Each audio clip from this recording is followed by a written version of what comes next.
Let's open our Bible in the book of 2 Corinthians, chapter 6, verse 1 and 2. Sabi po dito, "We then, as workers together with Him, beseech you also that ye receive not the grace of God in vain." Verse 2, "For He saith, I have heard thee in the time accepted, and in the day of salvation have I succored thee. Behold, now is the accepted time. Behold, now is the day of salvation." Sa Proverbs 27 verse 1, verse 1, "Boast not thyself of tomorrow, for thou knowest not what a day may bring forth." Praise the Lord. Tayo po ay manalangin sa labasang salita ng Panginoon. Purihin ka, Mang Banal, O Lord God, sa gabing ito. Lord God, samahan mo muli kami, O Lord God, sa gabing ito, sa funeral service na ito, God. Hallelujah. Aliwin mo ang pamilyang ito, Merca Family, sa pamagitan ng iyong mga salita, mga awitin, Panginoon. Mangusap ka sa amin ngayong gabi. Lord God, ang mensahe, Panginoon, aking ituturo, Panginoon, ay nawa may itatak sa kanilang isipan, may tanim sa kanilang mga puso, ang bawat makakarinig, Panginoon. Lord God, hallelujah. At Lord, padama mo, Diyos, ang iyong pag-ibig, ang iyong presensya, ngayong gabi, Panginoon. Itataas ka namin, purihin ka namin, O God. Wala po kaming magagawa kung wala ka, Panginoong Diyos. Ito ang aming dalangin sa pangalan ni Jesus. Amen. Hindi na kayo makakapo.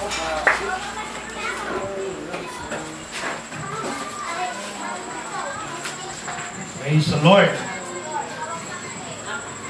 Ang aking ipapangaral, tuturo ngayong gabi, mga kapatid, sa atin lahat, is ngayon ang araw ng kaligtasan.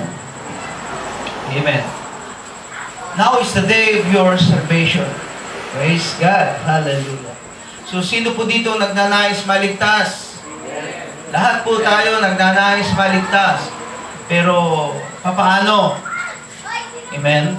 Paano natin malalaman kung maliligtas tayo o hindi, mga kapatid?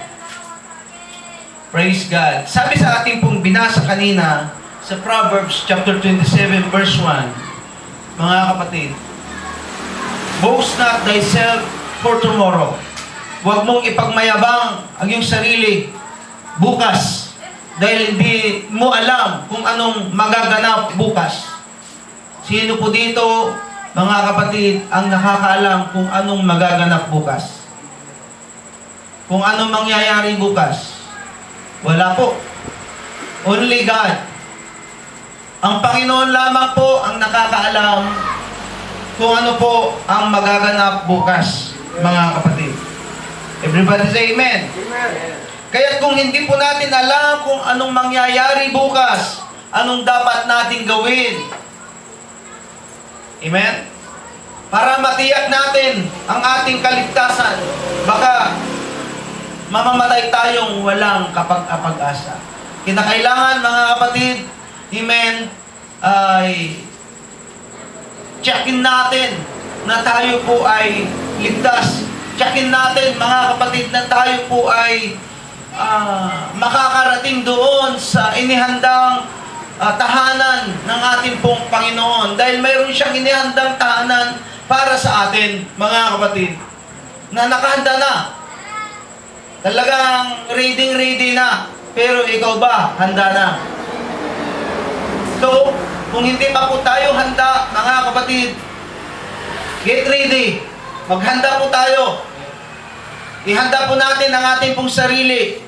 Ihanda po natin ang ating pong kaluluwa, mga kapatid, nahaharap sa hukuman ng Diyos. Amen. I-work out natin ang ating pong kaligtasan. Siguraduhin po natin, mga kapatid, na tayo po ay bautismado sa pangalan ng ating pong Panginoon. Amen. Upang ikaw, kung sakali mang kukunin ka ni Lord, kukunin ka ng ating pong Panginoon, may pag-asa ka. Tayo po ay binuhay ng Diyos sa daigdig na ito, sa mundong ito, mga kapatid. Ano ba ang layunin ng Panginoon? Kung bakit ka binuhay, kung bakit tayo nilalang ng ating pong Panginoon, ang pinaka-main purpose, mga kapatid, kung bakit tayo nilikha ng Panginoon, ay maglingkod sa ating pong Panginoon. Everybody say amen. Praise God. Maglingkod, mga kapatid. Yan ang pinaka-main purpose ng buhay ng isang tao. Hindi lamang not just say the Lord, not just seek the Lord, but also serve the Lord. Amen. Hindi mo lamang tingnan ng Panginoon, hindi mo lamang hanapin ang Panginoon, kundi paglingkuran mo ang Panginoon habang ikaw ay nabubuhay. Habang ikaw ay may hininga, habang ikaw ay malakas pa, mga kapatid, sapagkat anong sabi po ng Proverbs chapter 27 verse 1, nasabi niya doon, mga kapatid, huwag mong ipagmayabang, huwag mong ipaghambog ang iyong sarili kung anong mangyayari bukas. Mga kapatid, amen, ito po ay sinalita ng isang pantas na tao na si Haring Solomon. Mga kapatid, nasabi niya, boast not thyself of tomorrow, for thou knowest not what a day may bring forth. So ano ang mangyayari bukas? Kaya huwag natin ipagmayabang, huwag natin ipaghambog, mga kapatid, amen, ang ating pong mga sarili. Dahil hindi natin alam kung anong mangyayari at magaganap kinabukasan. Everybody say amen. Praise God. Kaya, kinakailangan, mga kapatid, tayong mga tao, kapag tayo po ay gustong bahaginan ng salita ng Panginoon, huwag tayong magmayabang. Mga kapatid, alam ko na yan, narinig ko na yan. Yes, narinig mo, mga kapatid, alam mo na, dahil there's nothing new under the sun. Narinig na natin noon pa yan. Itong salita ng Panginoon na ipapangaral, noon pa na ipapangaral ng panahon ng mga apostoles, mga kapatid. At hanggang sa ngayon, mga kapatid, ay ipapangaral ang salita ng Panginoon. Kaya huwag tayo maging hambog, huwag tayo magmayabang na alam mo na lahat. Kailangan mo ang salita ng Diyos. Kailangan natin ang Diyos. Kailangan natin ng ganitong pagtitipon na nakikinig at nag-aaral ng salita ng ating pong Panginoon. Kaya kung tayo po ini-invite sa church, next Sunday na lang, next week na lang, next month na lang. No, mga kapatid, panahon na para ibigay mo yung oras mo sa Panginoon. Ibigay mo yung time mo sa Panginoon. Dahil hindi na may babalik ang oras. Kaya bang i-rewind ang oras? Hindi na. Kaya hanggat may pagkakataon kang dumalo sa church, hanggat may pagkakataon kang makinig ng salita ng Panginoon, ngayon na! Huwag nang ipagpaliban pa, mga kapatid, sapagkat sinabi po ng Biblia, ngayon ang araw ng kaligtasan.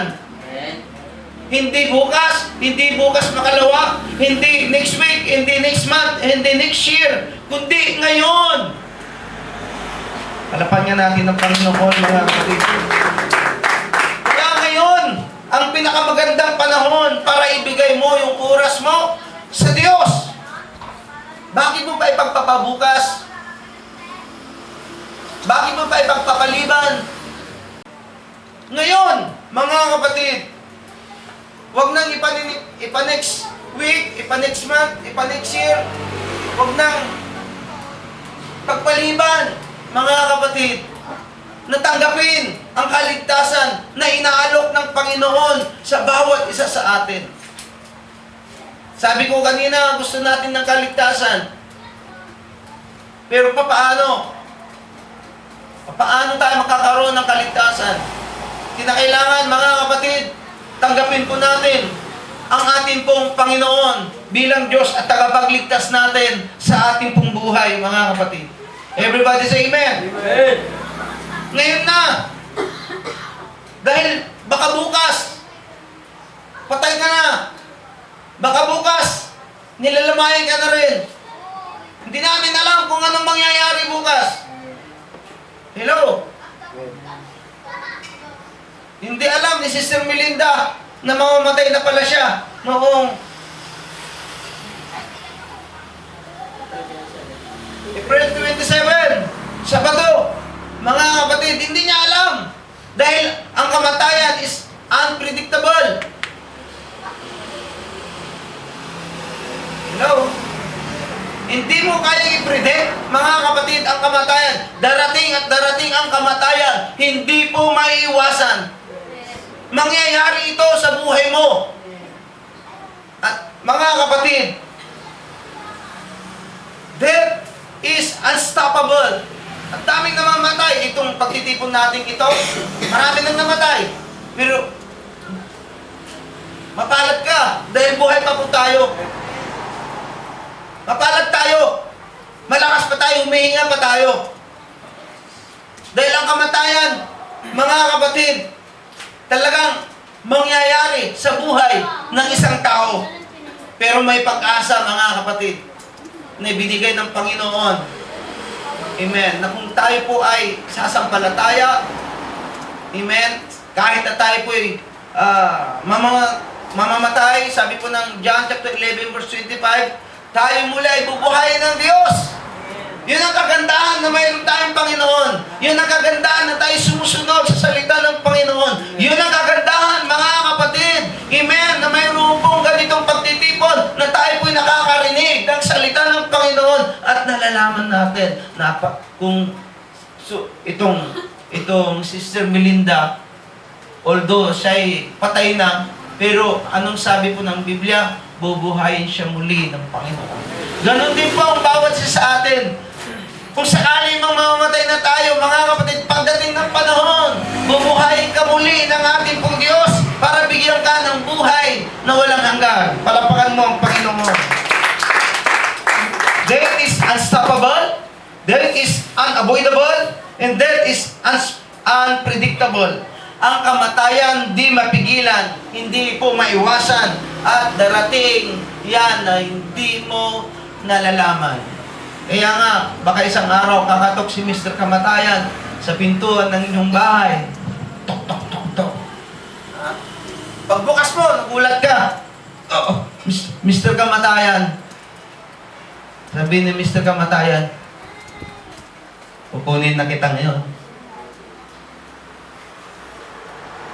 Pwede bang sa ibang panahon na lang, busy pa ako, marami pa ako gustong gawin. Pwede bang last 10 years pa, 15 years, 5 years, pwede ba, Mr. Kamatayan? Pero hindi, nakalista ka na. Kaya, alam niyo yung kwentong ito? Mr. Kamatayan kumatok sa pintuan ng isang tao. Dahil siya na yung unang kukunin sa araw na yon.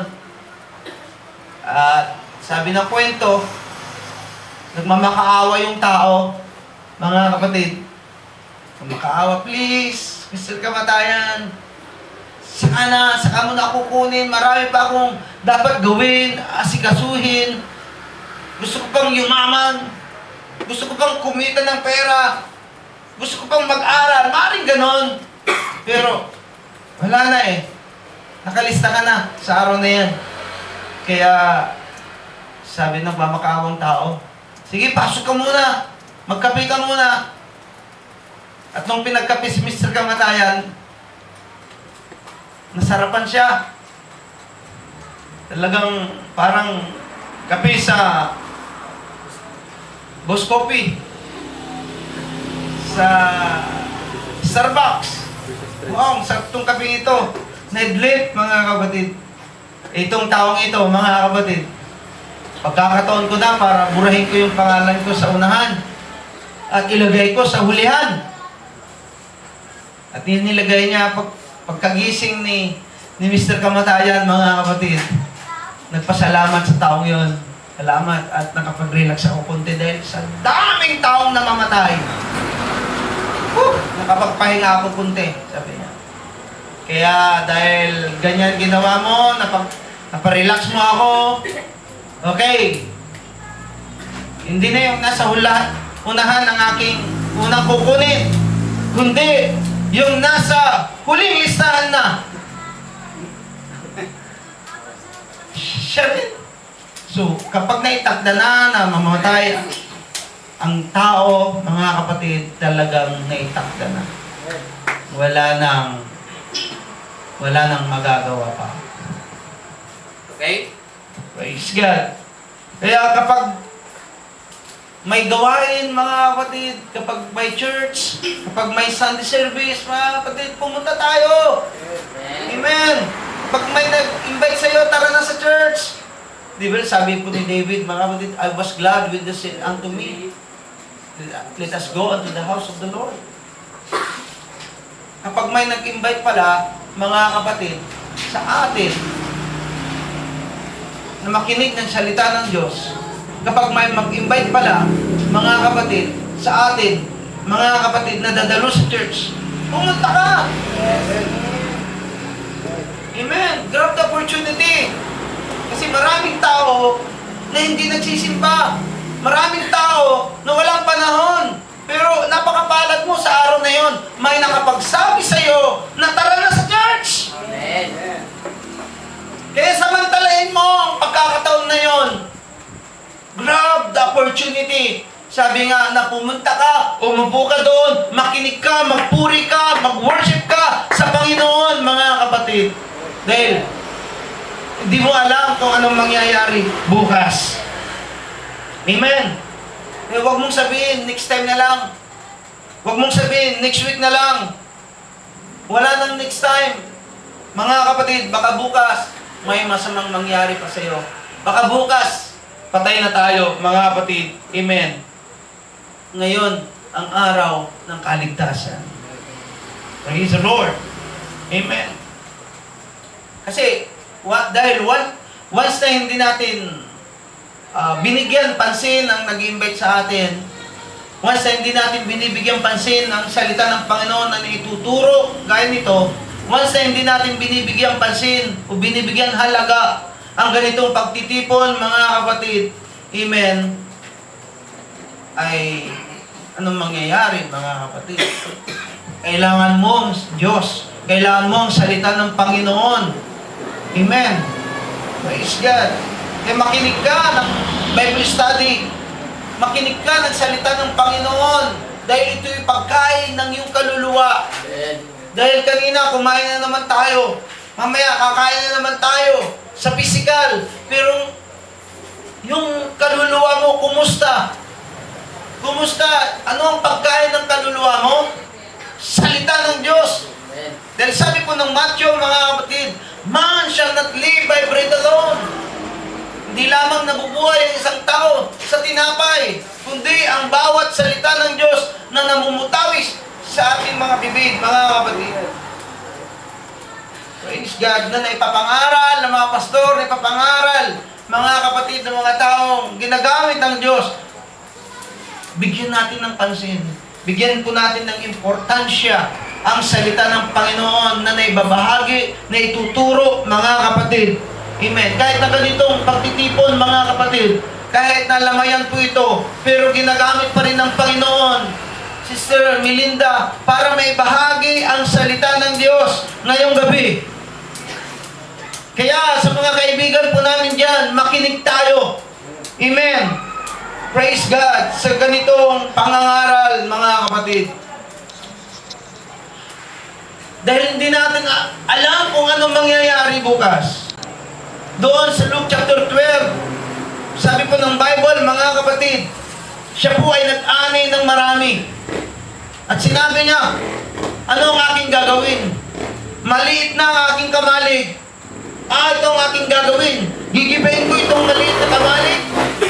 At patayo ako ng mas lalong malaki na kamalig. At doon ko ilalagay lahat ng aking mga inaning bunga at aking mga ari-arian.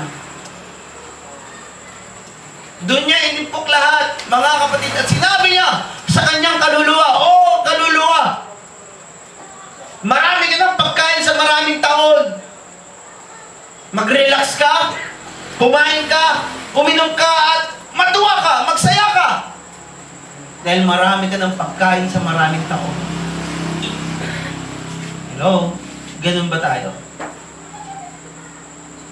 Huwag sana nating tutularan ang mayaman na itong mayabang, mga kapatid.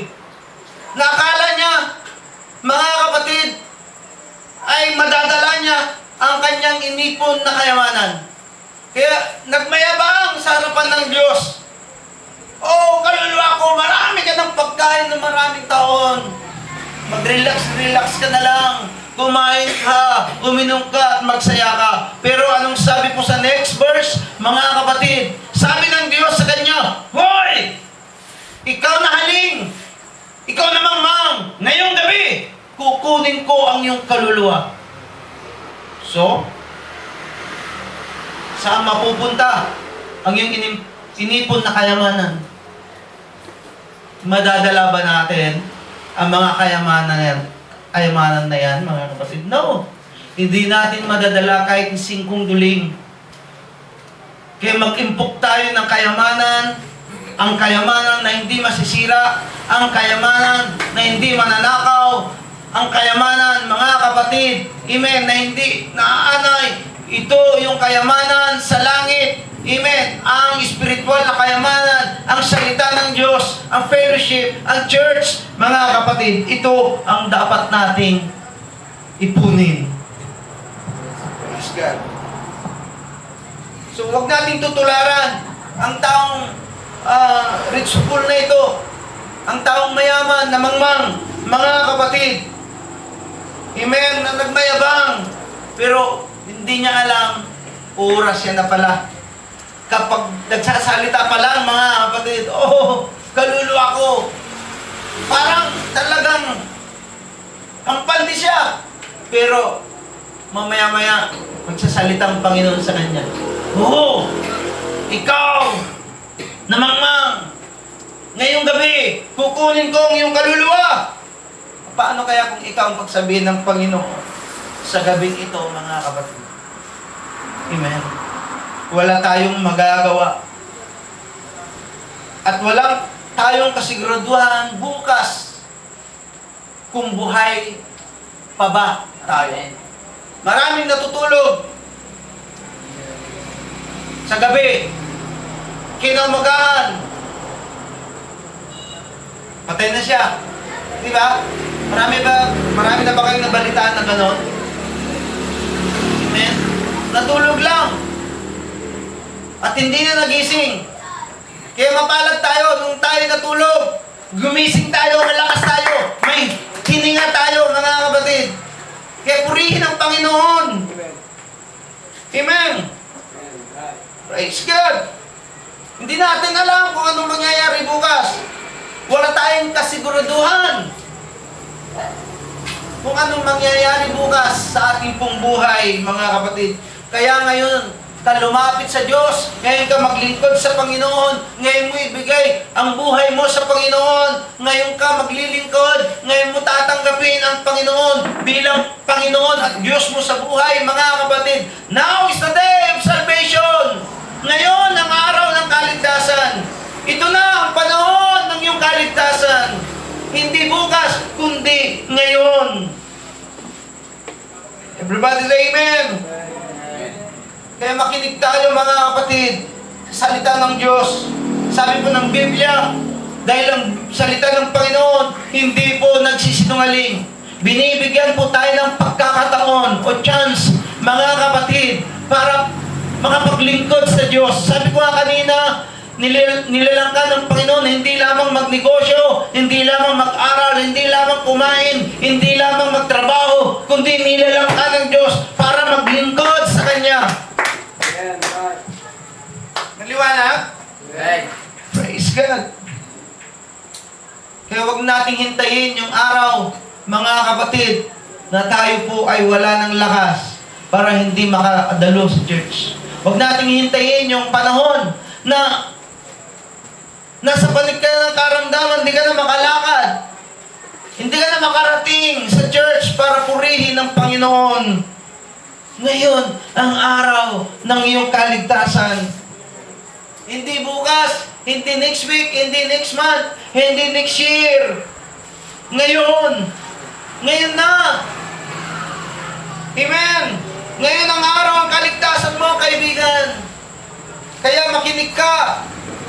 Kinakausap ka ng Diyos sa oras na ito. Mahal ka ng Panginoon. Huwag natin patigasin ang ating pong puso, mga kapatid. Mahal tayo ng Panginoon na binigay niya ang kanyang buhay sa krus ng Kalbaryo para ikaw ay maligtas, para ikaw, mga kapatid, ay magkaroon ng buhay na walang hanggan. Kung hindi niya gagawin yon, mga kapatid, wala kang kapatawaran. Wala tayong kapatawaran. Alam niyo, mga kapatid, ang nakakalungkot ngayon, may mga taong mayabang. Mahirap i-invite sa church. Mahirap dalhin sa church. Mahirap siran ng salita ng Diyos. Marami siyang mga rason. Siya po ay pinusupo. Sila po ay pinusupo pagdating sa salita ng Panginoon. Maraming ganyan. Sila po ay mayabang, mga kapatid. Pero alam nyo, mga kapatid, amen, hallelujah, maaring hindi mo pa nakikita na kailangan mo ang Diyos ngayon, pero darating at darating ang araw na kakailanganin mo ang Diyos sa buhay mo. Amen. Yes, okay pa ngayon dahil may pera ka pa. Okay pa ngayon dahil may negosyo ka pa. Okay pa ngayon dahil malakas ka pa. Okay pa ngayon dahil kumikita ka pa. Okay pa ngayon dahil gwapo ka pa at maganda ka pa. Paano kung mamulubot na ang iyong mukha? Paano kung unti-unti ka lang yuyuko at matanda ka na, mga kapatid? Amen. Kaya huwag tayong magmayabang sa harapan ng Panginoon. Kailangan mo ang Panginoon. Huwag mong sabihin, Lord, di kita kailangan. Leave me alone. No. Kailangan mo ang Panginoon. Tanggapin mo ang Panginoon sa buhay mo. Palapakan mo ang Panginoon. Amen. Ngayon na ang araw ng kaligtasan mo. Sabi po ng Philippians chapter 2. Amen. Every knee shall bow. Every knee should bow at the name of Jesus, and that every tongue confess that Jesus Christ is Lord. Ang mga dila, ang mga bibig magsasabi na si Jesus ay Panginoon. Mayroon akong napanood kanina na may time na very crowded ang church after the rapture. Saka lang mapupuno ang mga church after the rapture.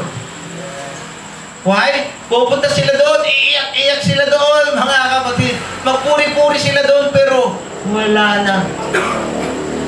Tapos na. Naiiwan na sila, mga kapatid. Kaya hanggat wala pang rapture, hanggat di pa dumarating ang Panginoon, di pa dumating ang second coming ng Panginoon, ngayon na tayo maglingkod, ngayon na tayo magpursige, ngayon na tayo magtapat sa harapan ng Panginoon. Now is the day of your salvation, mga kapatid. Hallelujah, hallelujah. Now is the day of your salvation. Hindi bukas, hindi next year, kundi ngayon. Hallelujah. Kaya, sabi po ng Proverbs chapter 27 verse 1, for tomorrow, saka na ako maglilingkod sa Panginoon kapag ubos na ang pera ko. Saka na ako maglilingkod sa Panginoon kapag 70 years old na ako. Saka na ako maglilingkod sa Panginoon kapag nagawa ko na lahat ng mga kalayawan ko. Saka mo lang ba ibibigay ang iyong sarili sa Panginoon?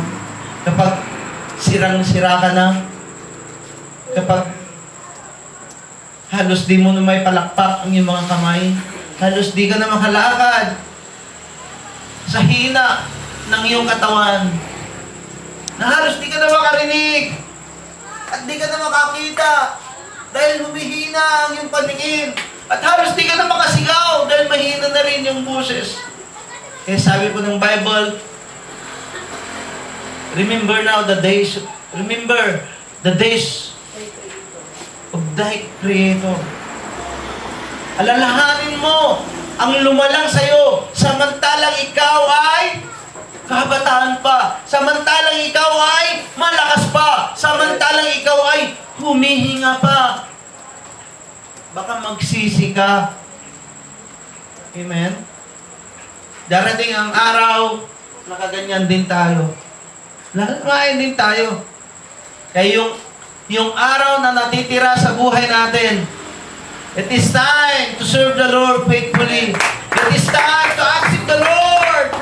Ngayon na, mga kapatid. Huwag na natin hintayin, mga kapatid, na tayo magsisisi sa bandang huli. Ngayon ka na magsisi. Ngayon ka na lumapit sa Panginoon. Ngayon ka na magpabautismo. Ngayon ka na, magkapatid. Amen. Hallelujah. Na magpakumbaba sa harapan ng Panginoon. Sabi mo, Lord, forgive me. Lord, narito ako, Panginoon. Tinatanggap kita bilang Panginoon at Diyos ko. Dahil lahat ay tumayo sa oras na ito. Now is the day of your salvation. Darating ang araw, mga kapatid, na magkakasakit tayo, manghihina tayo. Kakailanganin mo ng Panginoon sa mga panahon na yan. Pero hihintayin mo pa ba yung bagay na yon? Hihintayin pa ba natin, mga kapatid, yung hinang-hina ka na? Yung sirang-sira ka na? Yung wala ka nang may bigay na lakas sa Diyos? Ngayon na, habang malakas ka pa, i-enjoy mo ang iyong buhay sa paglilingkod sa Panginoon. I-enjoy po natin ang ating pong buhay sa pagpupuri at pagsamba sa Panginoon, mga kapatid. Hallelujah, kapatid. Kung nakikinig ka sa mensahe ito ngayong gabi, kung nararamdaman mo ang presensya ng Panginoon, kung nararamdaman mo kinakausap ka ng Diyos, bakit di mo ipikit ang iyong mga mata? Now is the day of your salvation.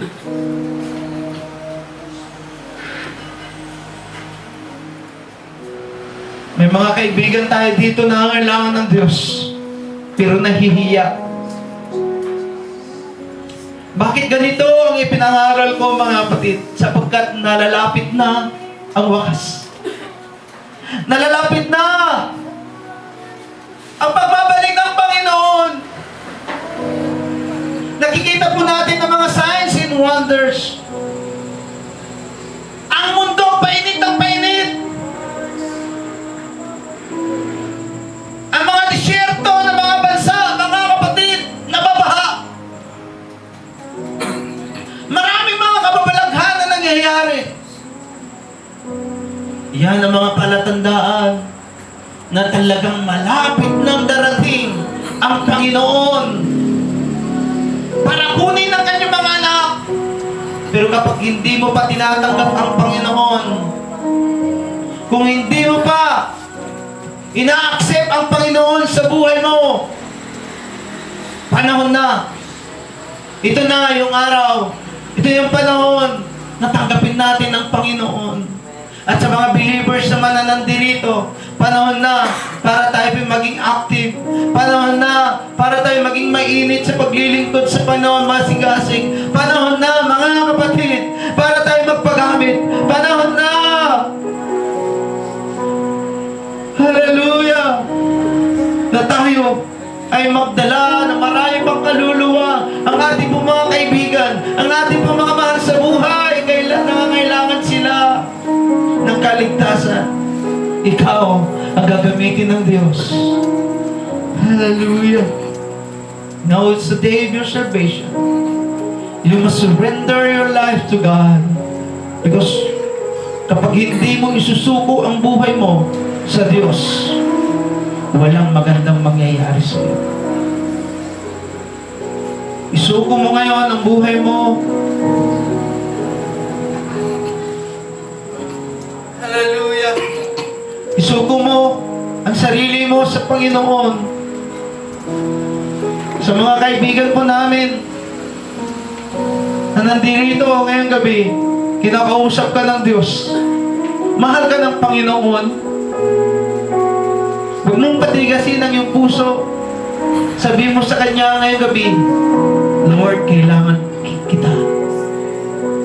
Kailangan kita, Panginoon, sa buhay ko. Hallelujah. Hallelujah. Thank you, Jesus. Ang iyong salita, Panginoon, na aking ipangaral, itanim mo. Iukit mo, Panginoon, sa kanilang mga puso. Upang pagtulog nila mamaya, maalala ka nila na kailangan ka nila, Panginoon. Hallelujah. Habang tayo maawit, mga kapatid, kailan pa? Hallelujah, Jesus. Kailan mo ibibigay ang iyong buhay lakas? Hallelujah, Jesus. Oh God, let's feel the praises of the Lord. Kailan pa ibibigay ang buhay mo't lakas sa Kanya nagbigay sa'yo ng buhay na wagas. Ang pangalan. Sige mga kapatid, taas natin ang ating mga kamay sa Diyos. Hallelujah. Sige. Kailangan mong Diyos. Ngayon na, kapatid, tanggapin mo ang Panginoon. Huwag mong hintayin na lilipas ang iyong buhay. Hallelujah. Hanggang may pagkakataon. Ito na yung araw, ito na ang panahon na paglingkuran natin ang Diyos na may katapatan. Na may kasigasigan. Bago mangyari ang kamatayan natin. Hindi mo alam kung ano mangyayari bukas. Walang katiyakan, walang kasiguraduhan. Kaya kapatid, isuko mo ang iyong buhay sa Diyos. Kailangan mo siya. Aminin mo, kailangan mo ang Diyos. Wala kang magagawa kung wala sa buhay mo ang Diyos. Kailangan maglilingkod sa Diyos. Ngayon na. Kailan pa mo. Pakinggan mo, minsan na namin dito. Makuha mo pa kaya siya ay paglingkuran. Kailan pa kaya maglilingkod sa Diyos? Kung hindi ngayon, kailan pa? Ngayon ang araw, ngayon ang araw ng kaligtasan mo, kaibigan ko. Bukas ay di na darating. Buhay mo'y madali, lilipas at magwawakas. Kaligtasan. Hallelujah. Di mo alam kung ano mangyayari sa iyo. Now is the day of salvation. Now is the day of your salvation, kapatid. Hallelujah, hallelujah. Thank you, Jesus. Tayo'y manalangin, mga kapatid. Oh God, purihin ka, Panginoong Jesus. Sa gabi ito, Panginoon, patuloy po namin dinadalangin ang mga naulila, ang pamilya Merka, Panginoon, na patuloy mo silang i-comfort. Tuloy mo, Panginoon, bigyan naman ng katatagan, kalakasan, Panginoon. Lord, padama mo sa kanila O God, ang comfort mo, padama mo sa kanila ang pagmamahal mo. Yes, oh God. Tulungan mo, Panginoon, ang mga magkakapatid dito. Ang pamilyang ito, Panginoon, maging o Diyos, aking dinadalangin, o God, ang aming mga kaibigan na nandito, ang mga bagong nakarinig ng iyong mga salita, nawa hindi po papasok sa kabilang tenga at lalabas sa isang tenga, kundi focus, Lord. Itanim mo, Panginoon, sa kanilang isipan, sa kanilang mga puso, ang iyong mga salita na kanilang napakinggan ngayong gabi. Hallelujah! Na darating yung araw, nakakailanganin kanila, Panginoon, at tatanggapin kanila. Hallelujah! Lord, kausapin mo sila, Panginoon, samantalang sila pinandirito. Lord Jesus, din po, Panginoon, bawat isa sa amin na magkakapatiran, tulungan mo po kami, Panginoon, na mamuhay alinsunod sa iyong kalooban, Panginoon. Mamuhay na may kabanalan, Panginoon. Lord, patuloy kang manahan sa tahanan na ito, ang lugar na ito, ang iyong espiritu, ang kapayapaan, ang pagmamahalan, pagkakaisa, Panginoon. Lord God, ay manatili sa lugar na ito, Panginoon. Aming tinataas ka, sinasamba ka, pinupuri ka, Panginoon. Ito ang aming dalangin sa pangalan ng Jesus. Amen. Amen. Praise the Lord. Praise God. God bless you all.